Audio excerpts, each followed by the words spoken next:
2022年的最后一天，我去了趟乔布斯的老宅。半个世纪前，他和沃兹两人在这里的车库创建了苹果。虽然岁月已经在这栋房子上留下了痕迹，但即使是在乔布斯逝去的12年后，不时还会有人慕名到来，一睹这传奇圣地。那从这里开车8分钟便是苹果总部。虽然它的规模要比这里庞大几百甚至几千倍，但它却早已不是那个喜欢改变一切的引领者，而是唯唯诺诺、害怕失败的牙膏厂。站在这里，我不禁思索，乔布斯如果还活着，看到苹果现在这副样子，会怎么想？回到家，我打开 ChatGPT， 询问他如果乔布斯还活着的话，会怎样看待现在的苹果。那虽然他的确说出了我的心声，但这终究不是从乔帮主口中亲口说出来的。然后我脑海中就闪过了一个想法，你说有没有可能我结合现有的 AI 科技，克隆个会说话聊天的乔布斯，然后采访一下他？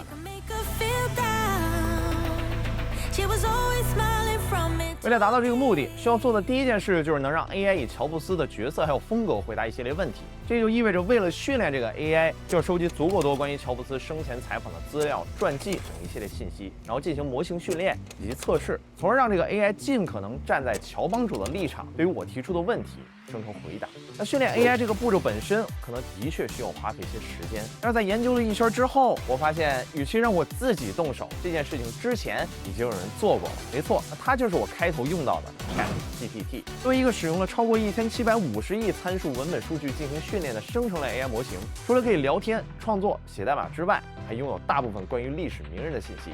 按理来说 ，ChatGPT 本身就具有站在特定立场模拟人物、发表观点的能力。无论是时空错位的情景，比如说让他站在李小龙的立场评价马保国这样的大师，还是完全虚构的情景，打扮林黛玉给感染新冠的伏地魔写一段寄语，那他们的回答都非常有趣，甚至有些话用到的词语也在现实采访或者作品中出现过。那我觉得最有趣的呢，就是当我让他讲了乔布斯，询问他苹果正在研发什么产品时，他的回答也真的很对味儿。那虽然 ChatGPT 作为 AI 本身并不具备独立思考的能力，但它的确能以对应人物的风格来进行对话甚至创作。那这对于我的目的而言已经足够了。乔帮主的大脑有了，接下来我们就让他开口说话。那想要复刻一个人的声音，目前有2种模式。第一种就是最普遍的 AI 变声，一个人说话，然后通过 AI 变成另外一个人的样子。The idea of being able to take your voice and An AI mouse on top of it is pretty crazy. 那第二种呢，就是根据文本，利用提前训练好的发音 AI 直接生成对应的人物语音。那相比于第一种，它的优势就在于无需扮演，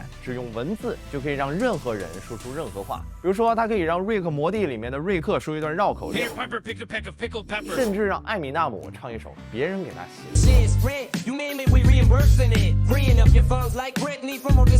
那经历了许多天的搜寻之后，我找到了一款叫做 Talktron 2的数据模型，在把乔布斯生前语音的素材进行分段处理以及标记，经过了几天的训练、失败、反复还有调试之后，最终得到了乔布斯的 AI 语音模型。那最后一步要做的就是让乔布斯出现在屏幕中。不同于 AI 换脸需要真人来进行扮演，现在市面上还有另外一种 AI 技术，可以完全自动化这个流程，只需提供语音。Elon Musk and I'm the smartest man in the world. 还有一个人的头像，就可以生成一段说话的片段。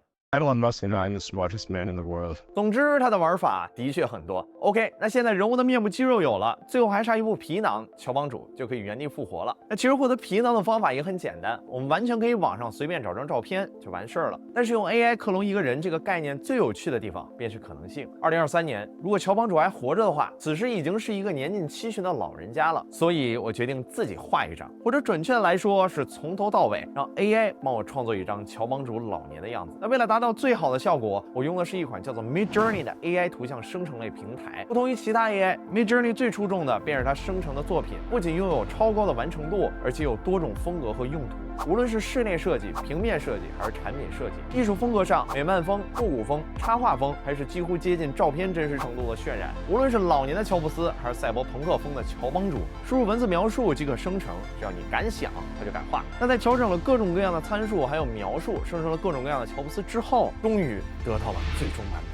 嗨 Steve， 我真的特别荣幸和激动，能以这种方式来采访到你。那我特别好奇，你以 AI 的形式重新回到了这个世界，你的感觉如何呢？ Well, it certainly feels a bit strange to return to the world in this way.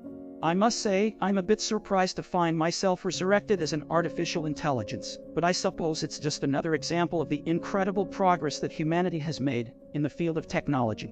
那我也真的非常高兴你能够以 AI 的形式重新出现在大家的视野当中。那我们刚刚聊到了 AI， 作为乔布斯的 AI 化身，你又是如何看待 AI 这项技术本身的呢？ I'm glad to hear that you're excited about my return in this form. As for artificial intelligence, I have always been a strong believer in its potential to revolutionize the world and improve people's lives. However, artificial intelligence has come a long way since then, and I think we're only just scratching the surface of what's possible. I believe that artificial intelligence will continue to play a central role in the development of new technologies and will be an important driving force behind many of the breakthroughs we see in the coming years. 那说到像 AI 这样不可思议的发明还有技术，那我们都知道你是一个喜欢突破过去、敢于创造未来的人。你能跟我们聊聊你是如何看待安于现状以及如何挑战它的吗？ I have always been someone who is driven by a desire to challenge the status quo and to find new and innovative ways of doing things. I believe that the best way to make a positive impact on the world is to constantly push the boundaries and to never be satisfied with the way things are. This is especially true in the field of technology, where the status quo is constantly shifting and evolving. When I was at Apple, we were always looking for ways to disrupt established markets and to create new products and services that would change the way people thought about technology. We never took the status quo for granted, and we were always looking for ways to improve and to do things differently.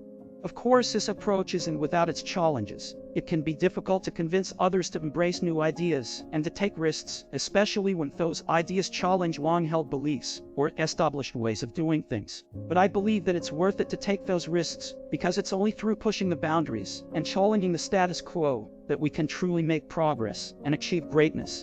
OK， 那刚刚我们聊到了现状，那其实现如今在许多人的观念中，这个苹果已经不再是一个敢于创新的神，而是一家更偏向于墨守成规的公司。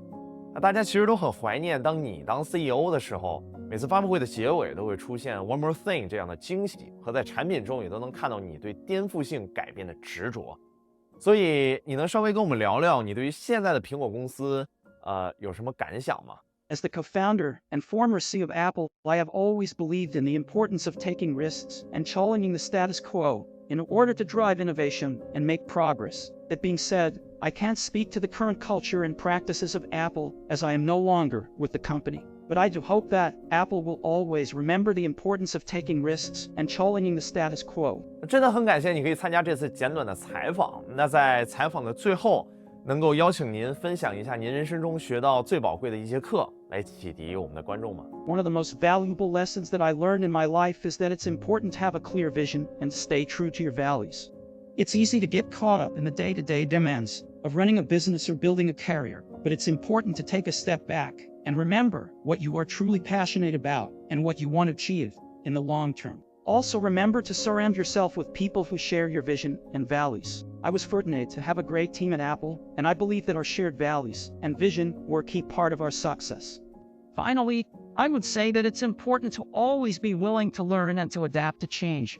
The world is constantly evolving, and it's important to be open to new ideas and ways of doing things. 那虽然刚才的一切，从声音、图像、口型以及内容，都是通过数据训练生成的结果，但无论如何，这些技术本身都证明了创新的力量。无论是 AI 作图、AI 建模，还是 AI 编程，这些之前需要花费大量时间、精力甚至天赋去精通的技能，现在只要你丰富的想象力就足够了。也许在不久的未来，随身医生、精英律师，甚至私人教师，这些之前只有精英阶级才能享受的特权，随着 AI 的进步，也会让更多普通甚至没有足够经济能力的人们享受平等服务的权利。也正是那些不甘现状、敢于挑战的人们，才造就了这些颠覆想象、令人不可思议的魔法。乔布斯生前曾经说过许多启迪人心的话语，他一直鼓励年轻人要敢于尝试、改变自己、不同凡响和挑战现状。这正是他那句 "Stay hungry, stay foolish" 的含义。也许只有这样，我们才算扬起了人生的风帆，才能缔造出更加耀眼的辉煌。OK。那以上就是这期视频的全部内容了。在这里，我需要特别感谢 UberDuck Discord 频道里的小伙伴以及网友 Rachel 对于 AI 训练乔布斯声音的特别支持。如果你觉得视频还不错，或者有所感触的话，也别忘了关注和推荐。在未来，我还会更新更多和 AI 相关的内容，带你了解 AI 的魅力。那我是 Key， 这里是麦克霍尔，我们下期视频再见。Through the old streets, trying to turn back the clock to the days of